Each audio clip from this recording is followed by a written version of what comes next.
नमस्कार, आप देख रहे हैं सुबह बोलेगा। मैं हूं आपके साथ शैलेंद्र चौहान और आज सुबह बोलेगा में बात करेंगे कितना खतरनाक ओमिक्रॉन।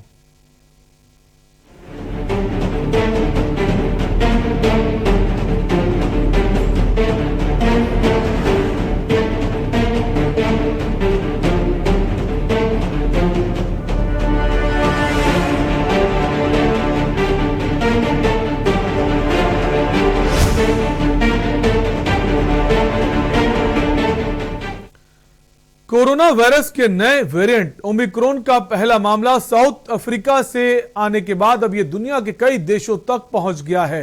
हालांकि समय रहते कई देशों ने इस वायरस से प्रभावित देशों के आवागमन पर रोक लगा दी है। भारत में भी इसको लेकर सतर्कता बढ़ा दी गई है। ओमिक्रॉन वायरस को लेकर एम्स प्रमुख डॉक्टर रणदीप गुलेरिया ने आशंका व्यक्त की है कि इस वेरिएंट के स्पाइक एरिया में 30 से ज्यादा म्यूटेशन के कारण वैक्सीन की प्रभावशीलता भी कम हो सकती है। यह म्यूटेशन या बदलाव वायरस के स्पाइक प्रोटीन क्षेत्र में हुआ है। ओमिक्रॉन कोरोना वायरस के इस नए वेरिएंट को लेकर तमाम तरह के कयास लगाए जा रहे हैं। उन्होंने कहा कि भविष्य की कार्रवाई इस बात पर निर्भर करेगी कि इसके प्रसार, तीव्रता और प्रतिरक्षण क्षमता से बच निकलने के सामर्थ्य पर अधिक जानकारी में क्या सामने आता है। अधिकारियों ने कहा कि भारतीय source COV2 genomic consortia INSACOG corona virus के नए स्वरूप पर बारीकी से नजर रख रहा है। एम्स प्रमुख रणदीप गुलेरिया ने भी इसको लेकर कहा है कि हमारी पूरी तरह से तैयारी चल रही है कि आखिर ये वायरस कितना ज्यादा खतरनाक हो सकता है, इसको लेकर रिसर्च की जा रही है। और इसी पर हम बात करेंगे। हमारे साथ डॉक्टर प्रोफेसर विकास मिश्रा जुड़ गए हैं, माइक्रोबायोलॉजिस्ट हैं। सर, बहुत बहुत स्वागत है आपका।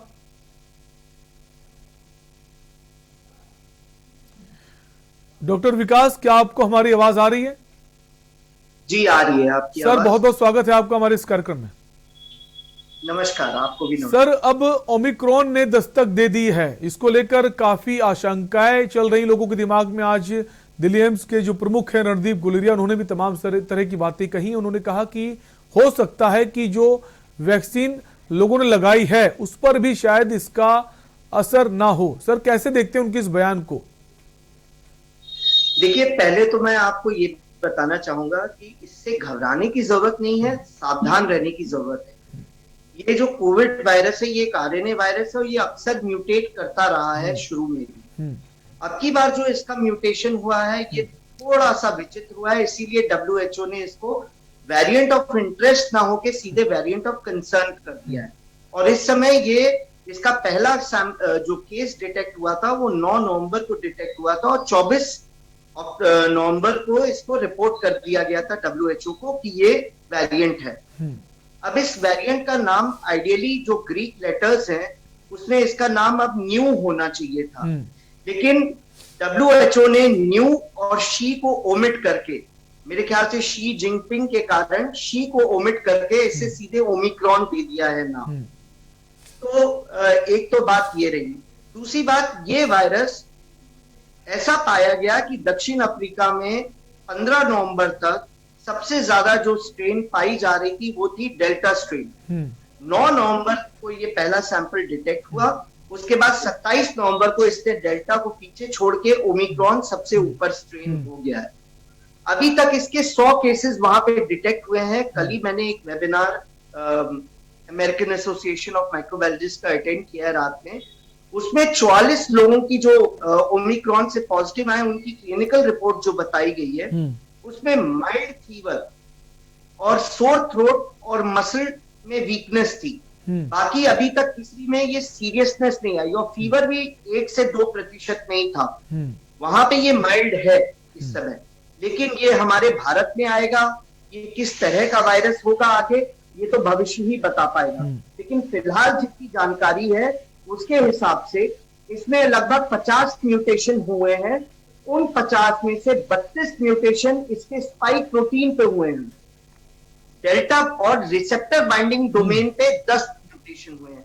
अगर हम डेल्टा वायरस से कंपेयर करें तो रिसेप्टर बाइंडिंग डोमेन पे डेल्टा वायरस के खाली 2 म्यूटेशन हुए थे और इसके 10 म्यूटेशन हुए हैं। यानी कि इसमें ज्यादा संभावना है ट्रांसमिशन की, इन्फेक्टिविटी बढ़ाने की। इसका R0 फैक्टर 1.96 लगभग आया है अभी तक, जितना शोध हो पाया है थोड़े दिनों में। तो ये री इन्फेक्शन का तो कारण हो सकता है, लेकिन इसके इन्फेक्शन होने के बाद क्या मरीज सीरियस होंगे या एंटीबॉडी न्यूट्रलाइज होंगी, ये तो भविष्य ही बता पाएगा, या फिर ये लहर का कारण बनेगा, वो भी भविष्य में ही हमें याद हो पाएगा। सर, म्यूटेशन होने की जो इसकी क्रिया है बहुत तेज है, जैसे आपने बताया ट्रांसमिशन बहुत तेजी से हो रहा है। यही कारण है जो WHO ने इसको लेकर चेतावनी जारी की है। उसने कहा है कि बहुत ये खतरनाक हो सकता है। जी देखिए सर, मैं आपको यही बताऊंगा। आपको याद होगा पिछले पास्ट में एक ब्राजील वेरिएंट आया था P.35, उसको भी लेके उसमें भी बहुत म्यूटेशन हुए थे और ये आशंका जाहिर करी गई थी कि ये जब आएगा भारत में तो ये महाप्रकोप का रूप लेगा। लेकिन फॉर्चुनेटली आप देखिए वो वहीं ब्राजील और आसपास के एरिया में इन्फेक्टिविटी उसकी रही और भारत में आके उसने इन्फेक्टिविटी नहीं बढ़ाई। यहाँ पे मेन जो मेजर कारण था सेकेंड वेव आने का वो डेल्टा स्ट्रेन था।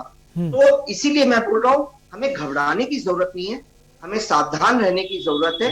कोविड एप्रोप्रिएट बिहेवियर का जनता पालन करे, ज्यादा से ज्यादा लोग अपने आप को वैक्सीनेट कराएं और सोशल डिस्टेंसिंग का पालन करें, तो ये भी पार हो जाएगा।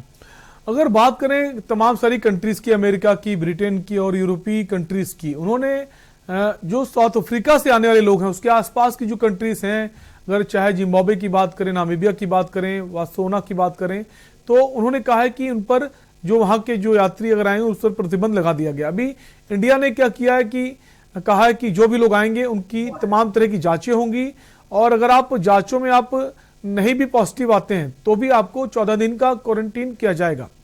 क्या अपने देश को भी कदम उठा देना चाहिए कि जो भी यात्रीहीन देशों से उस पर पूरी तरह से प्रतिबंध लगा दिया जाए? देखिए ये कहना तो आसान होता है कि हमने प्रतिबंध लगा दिया, लेकिन उस प्रतिबंध के कारण हमें कितने इकोनॉमिक और सोशल लॉसेस होते हैं हम सोच भी नहीं सकते।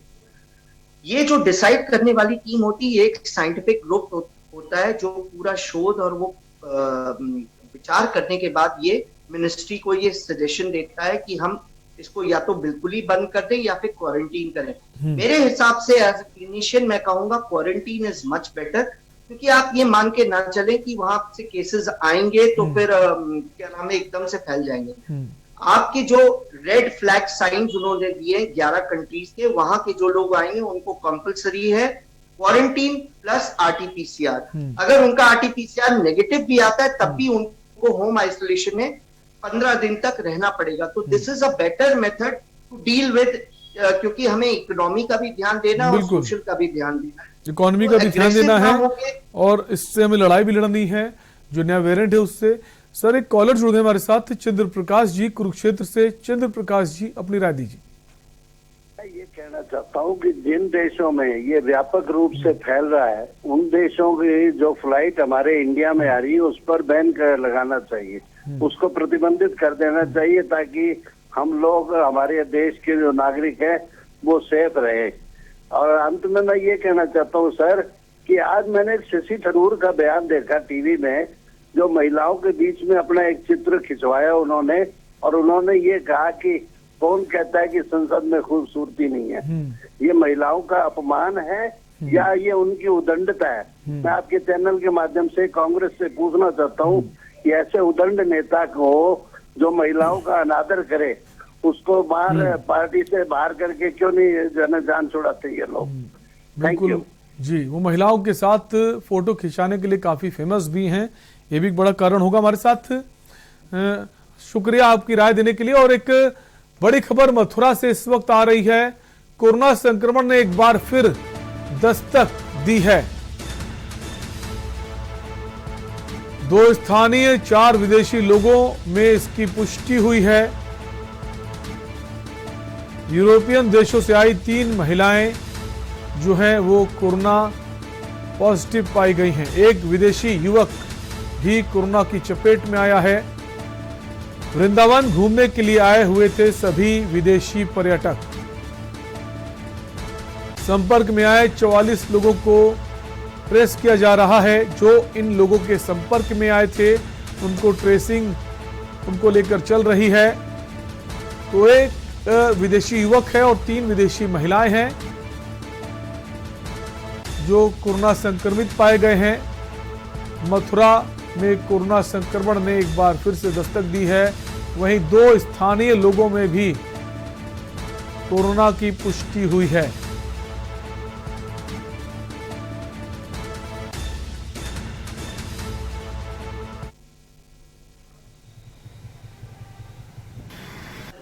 जनपद मथुरा में जो है वृंदावन स्थित एक जो है हमारा आश्रम है, वहाँ कुछ लोग पिछले 15 तारीख को बाहर से आए थे यूरोपियन कंट्री से। तो जब वो वापस जाने लगे तो उनकी कुछ जांचें कराई गई जिसमें कि वो RT-PCR कोविड पॉजिटिव आए थे। इनमें 3 महिला है, 1 पुरुष है और ये यूरोपियन कंट्री में मेनली स्पेन, स्विट्जरलैंड, ऑस्ट्रिया और लिथुआनिया से ऐसे है।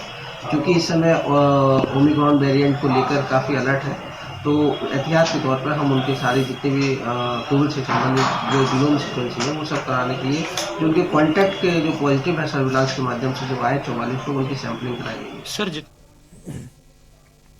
तो मथुरा में भी अब कोरोना के मामले सामने आए। हालांकि इसको लेकर ट्रेसिंग चल रही, कौन कौन उनके संपर्क में आए। हम इसी ओमिक्रॉन को लेकर बात कर रहे हैं। जो नया वेरिएंट आया, हमारे साथ डॉक्टर विकास बने हुए हैं। डॉक्टर विकास, वापस आपके पास आएंगे।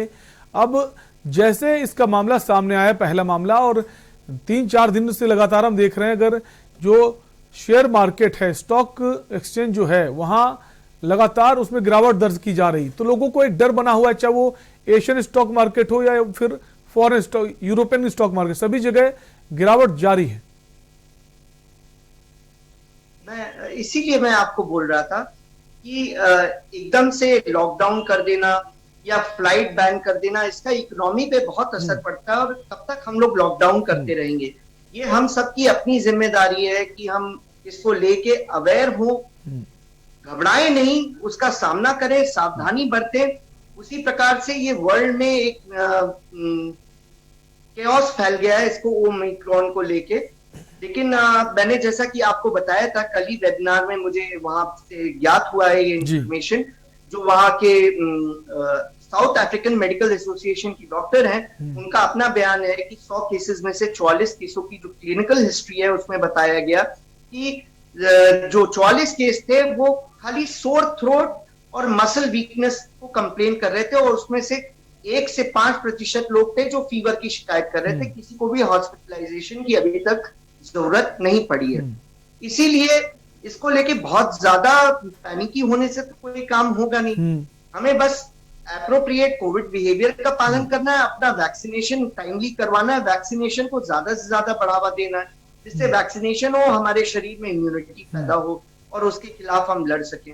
और रही बात केसेस बढ़ने की, तो देखिए जब कभी भी मिक्सिंग ऑफ पॉपुलेशन होता है, मैंने पिछली बार भी आपके इंटरव्यू में कहा था कि दिवाली और छठ पूजा के बाद थोड़े से केसेस में बढ़ोतरी आएगी, क्योंकि लोग छुट्टी से, महाराष्ट्र से, साउथ से अपने घर आते हैं, मिक्सिंग ऑफ पॉपुलेशन होता है और एप्रोप्रिएट कोविड बिहेवियर ना होने की वजह से जिन लोगों में प्रतिरोधक क्षमता ठीक नहीं होती या वैक्सीनेट नहीं होते, वो एक संचार का माध्यम बन जाते हैं और केसेस थोड़ा सा बढ़ना शुरू हो जाते हैं।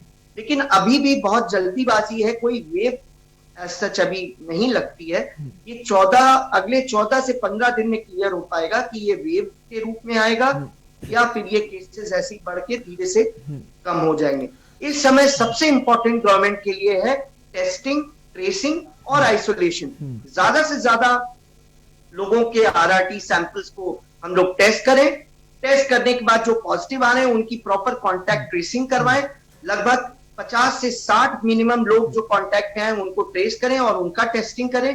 जो पॉजिटिव आ रहा है उन्हें 14 दिन के लिए आइसोलेट करें। इसी तरीके से हम ये चेन तोड़ने का माध्यम होता है। डॉक्टर विकास, जैसे आप देख रहे हैं जो यात्री बाहर से आ रहे हैं, खासकर उन कंट्री से जहां पर इसके मामले देखे जा रहे हैं, उसको लेकर जो सख्ती बरती गई है, जो नियम बनाए गए हैं कि आपको RT-PCR टेस्ट तो कराने ही है, उसके बाद भी अगर आप पॉजिटिव नहीं भी आते तब भी आपको 14 दिनों का क्वारंटीन पीरियड है वो बिताना होगा। क्या इससे हम जीत हासिल कर लेंगे? इसके अलावा भी जो केसेस हैं वैसे भी आ सकते हैं हमारे बीच, जो ओमिक्रॉन जो नया वेरिएंट है उसके अलावा भी पहुंच सकता है? कि देखिए सरकार ने क्या कहा है, जो भी रेड फ्लैग साइंस कंट्रीज हैं जहां पे ये केसेस पाए गए हैं, वहां के केसेस इररिस्पेक्टिव ऑफ चाहे पॉजिटिव आए चाहे नेगेटिव आए, उनको तुरंत आइसोलेशन में जाना पड़ेगा। अगर वो आइसोलेट हो गए तो वो इन्फेक्शन वहीं पे टूट जाता है, 14 दिन बाद वो मरीज अपने आप ठीक हो जाएगा। अगर उसको कोई दिक्कत होती है तो हॉस्पिटलाइज भी होगा तो वो भी आइसोलेशन में रहेगा। और रही बात टेस्टिंग की, तो टेस्टिंग में एक चीज मैं आपको और बताना चाहूंगा इसमें, क्योंकि ये वायरस इतना म्यूटेट हुआ है तो आरटीपीसीआर में मल्टीप्लेक्स जीन टेस्टिंग का बहुत अच्छा रोल है। मल्टीप्लेक्स जीन टेस्टिंग मतलब हम 2 से ज्यादा जीन टेस्ट करें, ऐसा अभी शोध में पाया गया। देखिए साइंस कितनी आगे बढ़ती जा रही है, पहले कोई वेरिएंट आता था तो हमें 1 से 1.5 महीने बाद पता लगता था, अभी देखिए 10 दिन में हमें ये पता लग गया है कि एस जीन यानी कि स्पाइक प्रोटीन जीन जिसमें सबसे ज्यादा म्यूटेशन हुए हैं, ये फॉल्स नेगेटिव आ सकता है। तो अगर 3 जीन का हम प्रयोग कर रहे हैं, यानी न्यूक्लियोकैप्सिड जीन, एनवेलप जीन और स्पाइक जीन, अगर स्पाइक जीन नेगेटिव आ रहा है, बाकी 2 जीन पॉजिटिव आ रहे हैं, तो ये हमेशा दिमाग में रखना चाहिए कि हो सकता है ये ओमिक्रॉन वेरिएंट हो, तुरंत उसको जीनोम सीक्वेंसिंग के लिए भेजा जाए। सर अब वैक्सीन को लेकर भी चर्चाएं तेज हो गई हैं। कुछ लोग कह रहे हैं आपने अगर ये वैक्सीन लगवाया है तो शायद आपको इन्फेक्ट ना हो। आपने, मैं नाम लेना नहीं चाहूंगा, तमाम वैक्सीन की बात हो रही है, चाहे कोविशील्ड की बात हो रही हो, लोग कह रहे हैं कोवैक्सीन अगर आपने लगाई हो तो शायद इससे लड़ने में वो ज्यादा कारगर है। क्या सर ये कहां तक सही है? आपका बिल्कुल सही कहना है। जो हमारी भारत की वैक्सीन है, जितना मुझमें क्लिनिकल एक्यूमेन है, मैं कहूंगा ये वर्ल्ड की बेस्ट वैक्सीन है, क्योंकि ये होल वायरस वैक्सीन है। यानी कि वायरस अगर म्यूटेट कर रहा है तो वो या तो स्पाइक प्रोटीन में म्यूटेट करेगा या उसके न्यूक्लियोकैप्सिड में म्यूटेट करेगा। आपकी जो कोविशील्ड वैक्सीन है वो उसमें आपका चेडॉक्स वैक्सीन है, उसमें आपके स्पाइक प्रोटीन का कंटेंट है, तो उसमें कुछ हद तक हम मान सकते हैं कि प्रतिरोधक क्षमता कम हो, वैक्सीनेशन का असर ना हो। लेकिन जिन लोगों ने कोवैक्सीन लगाई है वो होल वायरस है, तो कहीं ना कहीं से वायरस के खिलाफ एंटीबॉडी प्रोड्यूस होगी और वो हमें इम्यूनिटी देगी। It is one of the world's best. बिल्कुल, जिसको लेकर तमाम तरह के सवाल उठाए जा रहे थे, WHO भी मान्यता नहीं दे रहा था, अब उसने भी मान्यता दे दी है, तो ये अच्छी बात है। डॉक्टर विकास आप बने रहिए, एक ब्रेक के लिए रुकेंगे और ब्रेक के बाद हम इसी ओमिक्रॉन पर ही बात करेंगे।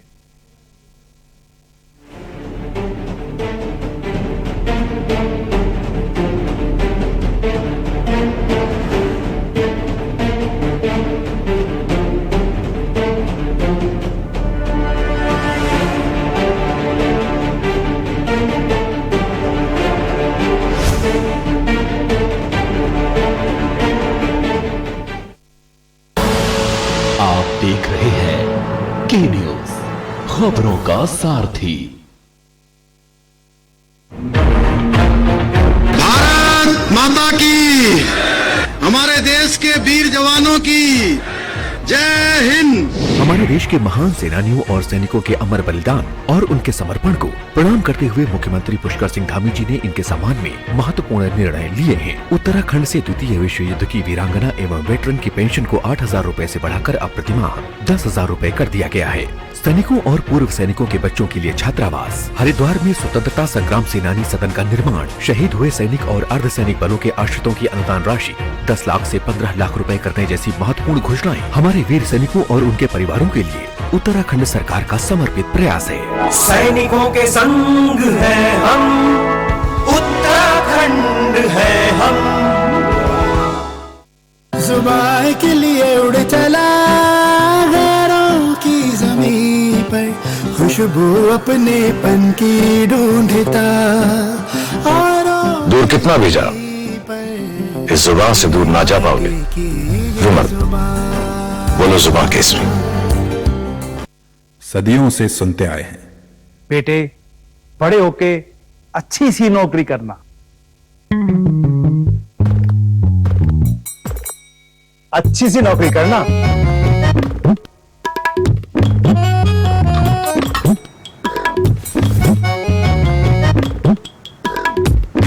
अच्छी सी नौकरी करना।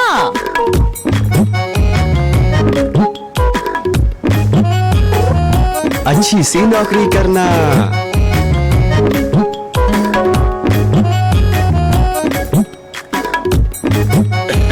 अच्छी सी नौकरी करना।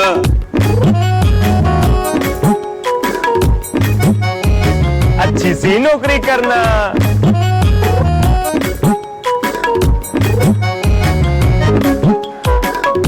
अच्छी सी नौकरी करना।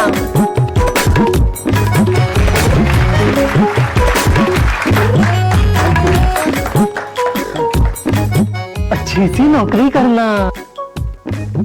अगर सब अच्छी नौकरी करने वाले बनेंगे तो नौकरी देगा कौन? बेटा, तुम अच्छी सी नौकरी देने वाला बनना। अगर भारत को दुनिया का नंबर 1 देश बनाना है तो आज हर बच्चे के अंदर एंटरप्रेन्योर माइंडसेट जगाना होगा।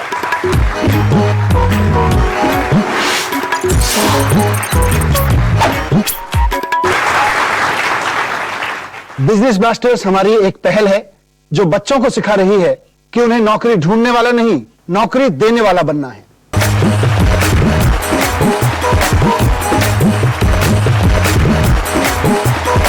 बिजनेस ब्लास्टर्स, छोटे बिजनेस स्टार्स, बड़े बिजनेस आइडियाज। 28 नवंबर से हर रविवार शाम 7 बजे आपके टेलीविजन पर।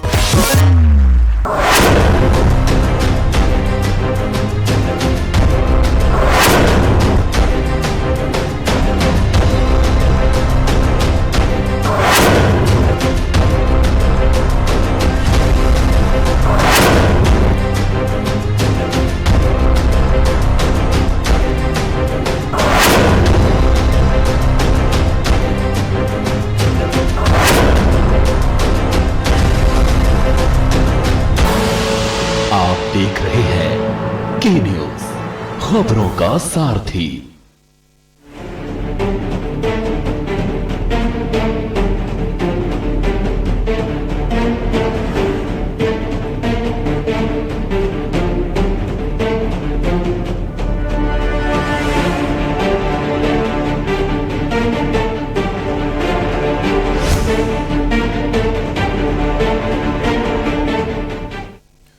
ब्रेक के बाद आपका स्वागत है। आप देख रहे हैं सुबह बोलेगा और हम बात कर रहे हैं कितना खतरनाक ओमिक्रॉन। हमारे साथ डॉक्टर विकास बने हुए, उनके पास हम आएंगे, लेकिन उससे पहले हमारे साथ एक कॉलर जुड़ गए हैं राम राजस्थान से।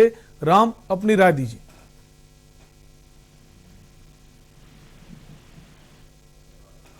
शायद राम से हमारा संपर्क टूट गया है। वापस हम डॉक्टर विकास के पास ही आएंगे। डॉक्टर विकास, फर्स्ट वेव, सेकेंड वेव, हमने बहुत सारी तैयारियां की हुई हैं। हॉस्पिटल्स में बेड्स की संख्या भी बढ़ाई गई है। अब हमने ऑक्सीजन भी पर्याप्त मात्रा में रख ली है, रिजर्व कर ली है।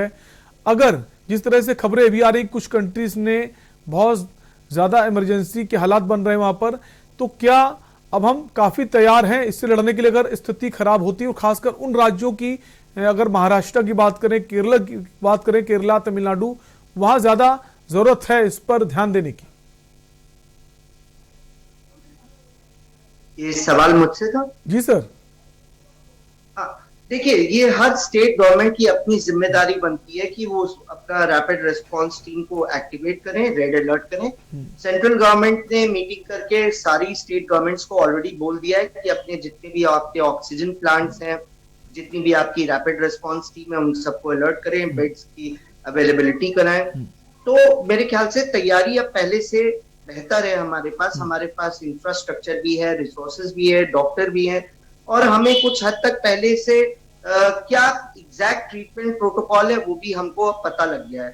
तो मेरे हिसाब से अभी तक तो वी आर अलर्ट, सावधान है, और सब अच्छा ही होगा।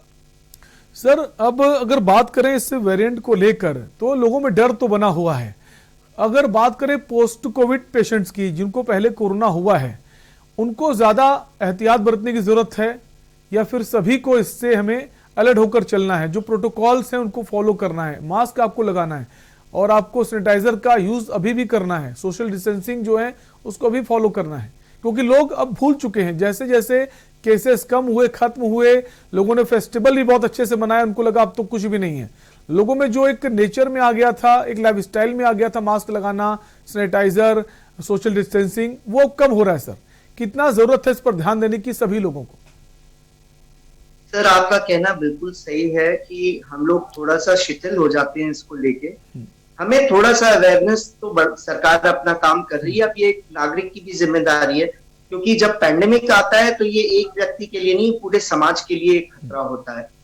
तो अगर हम सभी एप्रोप्रिएट मास्क का यूजेज, हैंड हाइजीन, हाथ को साफ करना, सोशल डिस्टेंसिंग, यानी ये जो टोटल अपना क्राउडेड प्लेस पे ना जाना, अगर ये कोविड बिहेवियर को हम पालन करेंगे, क्योंकि ये जो वायरस है ये सांस के द्वारा फैलता है और कोई तरीका नहीं है जिससे ये फैलेगा, तो अगर हम इसको ब्लॉक कर देंगे तो हमारे इन्फेक्शन बहुत हद तक नीचे आ जाएगा। रही बात आप जो बोल रहे थे जिनको ऑलरेडी कोरोना का इन्फेक्शन हो चुका है, कोरोना का इन्फेक्शन नेचुरल इन्फेक्शन होने के बाद जो एंटीबॉडीज डेवलप होती हैं वो लगभग 6 से 8 महीने तक रहती हैं, जो उसे फर्दर इन्फेक्शन के लिए बढ़ाती हैं। लेकिन इस वायरस के बारे में अभी तक ये देखा गया है कि क्योंकि इसमें 50 से ज्यादा म्यूटेशन हो गए तो ये री इन्फेक्शन का कारण हो सकता है।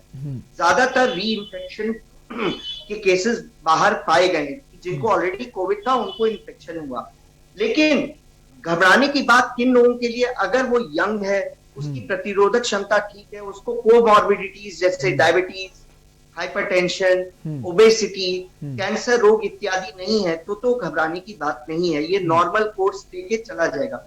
खतरा होता है बुजुर्ग लोगों में जिनकी इम्यूनिटी कम होती है, जिनको मल्टीपल कोमॉर्बिडिटीज जैसे डायबिटीज, हाइपरटेंशन और आपका ये जो कैंसर का ट्रीटमेंट चल रहा है इम्यूनोथेरेपी, और खास करके ये सर्दी के सीजन में सीओपीडी के केसेस जो ऑलरेडी सांस या दमा की बीमारी से पहले से ग्रसित है, उनके लिए थोड़ा सा खतरा बढ़ जाता है, तो उनको थोड़ा ज्यादा सावधान रहने की बिल्कुल। जरूरत तो है। ऐसे जो पेशेंट्स हैं जैसे डॉक्टर साहब ने बताया, उनको बहुत खास ध्यान देने की जरूरत है। बहुत बहुत शुक्रिया डॉक्टर विकास, आप हमसे जुड़े, तमाम सारी जानकारी हमारे दर्शकों तक आपने पहुंचाई। तो सुबह बोलेगा हम बात कर रहे थे आखिर कितना खतरनाक है ओमिक्रॉन, जैसा कि मैं डॉक्टर बता रहे थे कि आपको अभी भी कोविड एप्रोप्रिएट बिहेवियर जो है उसे बनाए रखना है, लापरवाही बिल्कुल नहीं करनी। इसी उम्मीद के साथ आपसे लेंगे विदा। बने रहिए के न्यूज़ इंडिया के साथ। नमस्कार।